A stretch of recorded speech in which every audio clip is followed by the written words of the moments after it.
Dudes and dudettes, how are you guys? This is Chazzy and welcome back to the Mixer.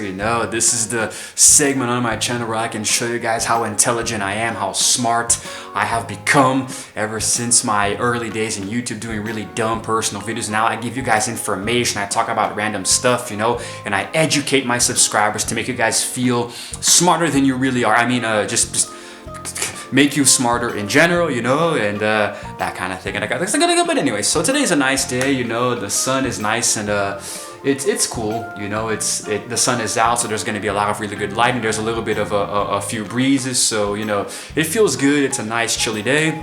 It's sunny but also chilly, but I have to close my window because I don't want the wind to come in and interfere with the audio stuff and all of that, and it's silent. It's a very rare day, it's very, very silent. There's no background sounds at all, so it's literally the perfect day to record videos for YouTube. But anyway, today I'm going to be talking about Pompeii, not the hit song by the band Bastille, although that is a really good song. I'm going to leave a link to it up here. It's my favorite song by that band, I'm going to be talking about the ancient Roman city that was very tragically destroyed by Mount Vesuvius, in the year AD 79. And the reason that I want to talk about this specifically is because, in case you guys missed it, I have been playing a lot of Rise, Son of Rome lately, It's just a really fun game, and obviously it's set back in the days of Roman times, so, it kind of gives you a little bit of a feel of what it's like, and it's really cool. It's visceral, it's violent, there's a lot of sword fighting and all of that stuff, so it's a really good game, and it kind of inspired me to make a video about Roman culture, whether or not it's going to be the only video about Roman culture, I don't know, I actually, I don't know, I actually do like, my god, I hate these motorcycle dudes so much, you guys have no idea. Oh my god, these guys show up in my videos more than I do. Anyway, so Roman and Greek culture in general, I'm a really big fan of both, and dudes, are you serious? I'm a really big fan of both, but I don't know too much about them. I'm not very well versed, but I would gladly research a little bit more just to give you guys some different videos, So I'm gonna try to see what I can do there.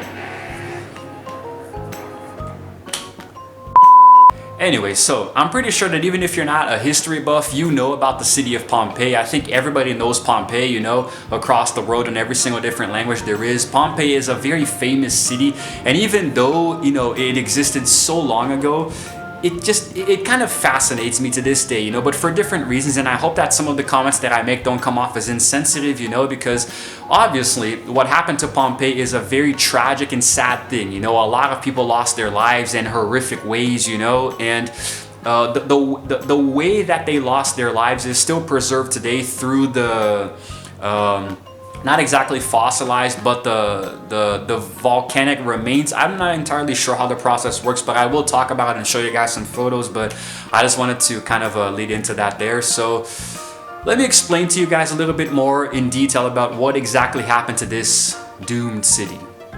Now, I normally use my tablet for this kind of thing, but it's charging right now, so I'm going to be using my phone again, like back in the old days, to give you guys a little bit of tidbits of info here. Now, Pompeii was an ancient city located in what is now the Column of Pompeii near Naples it is somewhere in the region of Italy, okay? And Pompeii, along with the city Herculaneum and many villas in the surrounding area, were buried under 13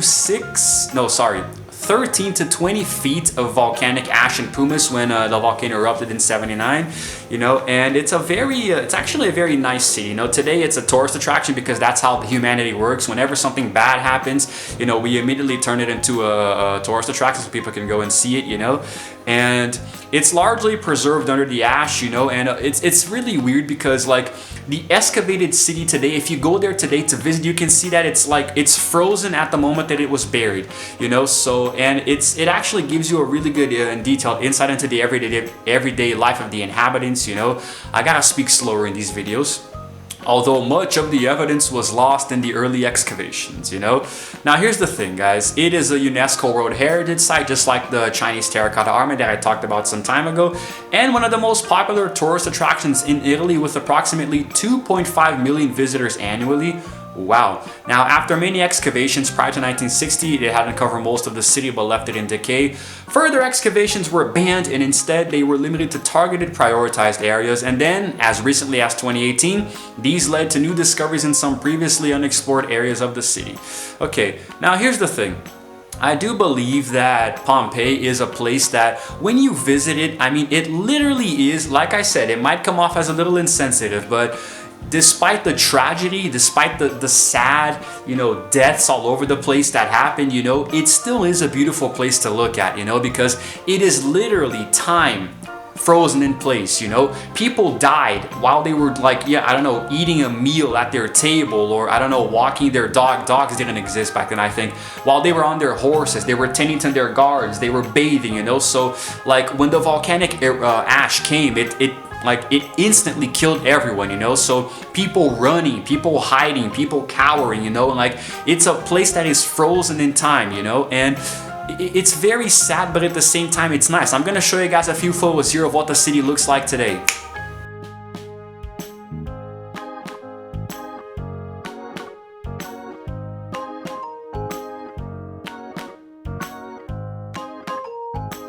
So as you can see, it's actually really attractive, it's a very charming place. It's like you're going to a museum, but in real life, and once you go there, it's like when you go to the Colosseum in Rome, you can kind of imagine what it was like back in the day, so to me, it's really, really awesome. Like, I think that just being in a place like that, it's kind of like the September 11th attacks, the site of the World Trade Center today. I actually went there in 2004 and it was really heavy because I saw the space where the Twin Towers were. So it's the kind of place where the energy might not be too positive, because even though it happened so long ago, you can imagine how devastating it must have been for the people to suffer, the fate that they did, Mount Vesuvius, as far as I know, has never erupted since then, but you can actually see the mountain in the background, the volcano. So it must be very daunting. It's probably a very, it's a very fascinating but frightening sight to behold, Now on to a little bit more about the actual eruption itself.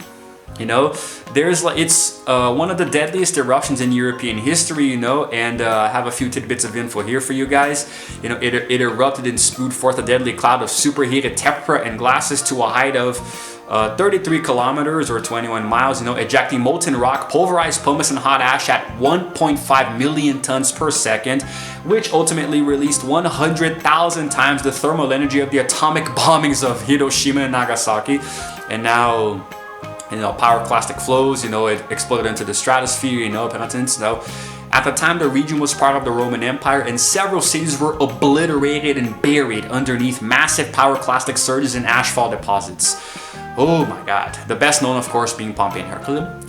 Now, after archaeological, no, that's not important. So the total population of both cities at the time of the eruption was 20,000 people, and the remains of over 1,500 of them have been found at Pompeii and Herculaneum so far, although the total death toll from the eruption remains unknown to this day, okay? It happened in AD 79, so August 24th of 79 AD, and I mean, this was a long time ago, guys. This was a really long time ago, and what I'm about to show you now might be a little hard to swallow depending on how much of a threshold you have, but here are the photos of, the people who have remained, the casts of the victims, people who were there, and today they have remained as sort of like, their bodies are still preserved, but in a different process related to fossilization. So I'm going to show you guys a few of the photos here.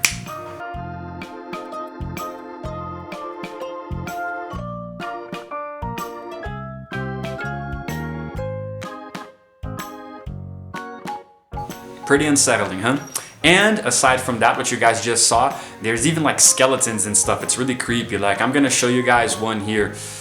This is a skeleton that was found at the site, I guess, of a woman, You guys can see that? So it's a little unsettling. It's really, really creepy. So by 2003, approximately 1,044 of these casts made from impressions of the bodies in the deposits had been recovered, and with the scattered bones of another 100 of them. So the remains of about 333 bodies have been found at Herculaneum, the neighboring city, which is 300 in archive Volsca over 1980. So, but the total amount of fatalities remains unknown. So nobody knows exactly how many people died. However, 38% of those 1,000 or so casts were found in ashfall deposits. The majority were inside buildings. So, and here's a crazy thing. Later studies indicated that during the fourth pyroclastic surge, you know, the first one that reached Pompeii, temperatures had reached 572 degrees Fahrenheit.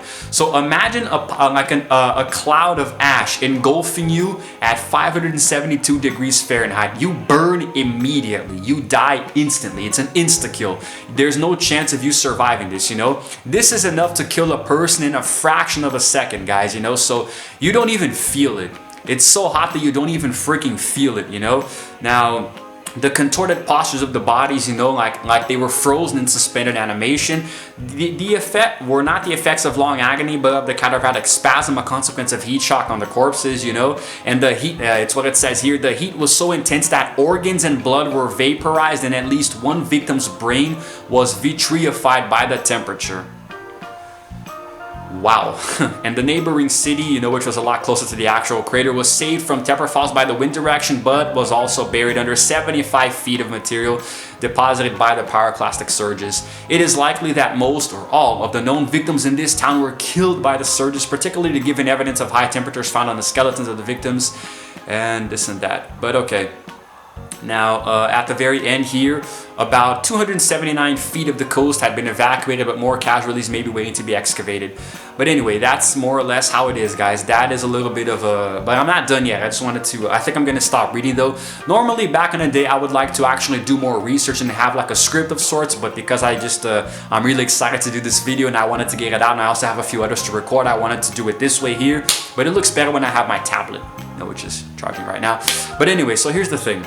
Now, Pompeii has lent its name to popular culture. You know, there have been a few media productions about it. Like recently, there was a movie that I think came out in 2014 called Pompeii, you know, with the dude who did Game of Thrones,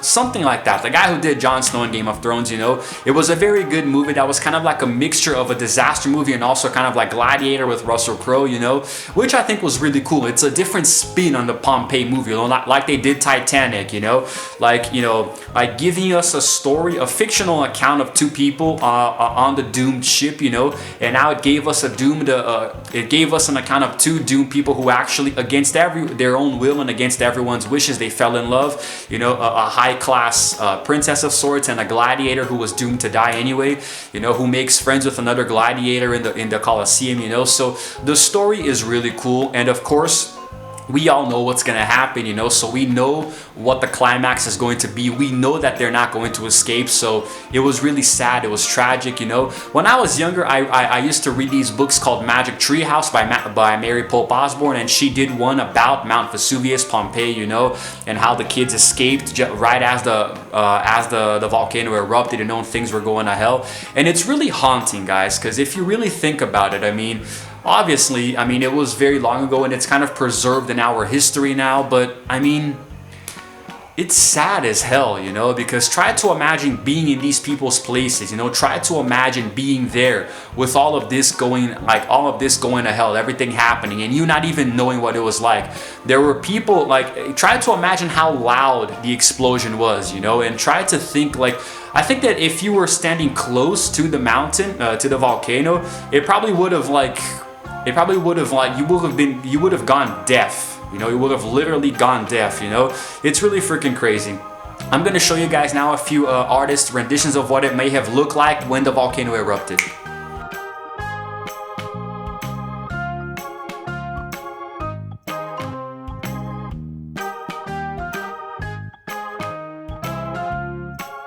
So as you guys can see, this is a topic that it has a lot of different branches. You know, I can really get into it and go on all day talking about it, show you guys different photos, and I don't want the video to get too long, but I kind of wanted to do a video about Roman and Greek culture, you know, because I've been playing a game that is very based in that, you know, in Roman culture and stuff, and maybe in the future I'll record some different ones, like about the Greek gods or something, you know, anything that's a bit more specific, you know, geared towards that. I think it's going to be nice, you know, and I'm actually about halfway through my Rise Son of Rome playthrough. You know, I'm gonna leave a link to the playlist here in case you guys want to check it out. Very cool gameplays, very violent, very visceral. I'm really enjoying doing those a lot, and I hope you guys enjoy them too. I hope you enjoyed this video. I'm sorry if it seems a little wonky and rushed. You know, it's because I'm excited, you know, to record the next few vlogs. You know, I'm coming up on my 400th video, so, you know, and I also gotta take a break. I'm gonna go on vacation.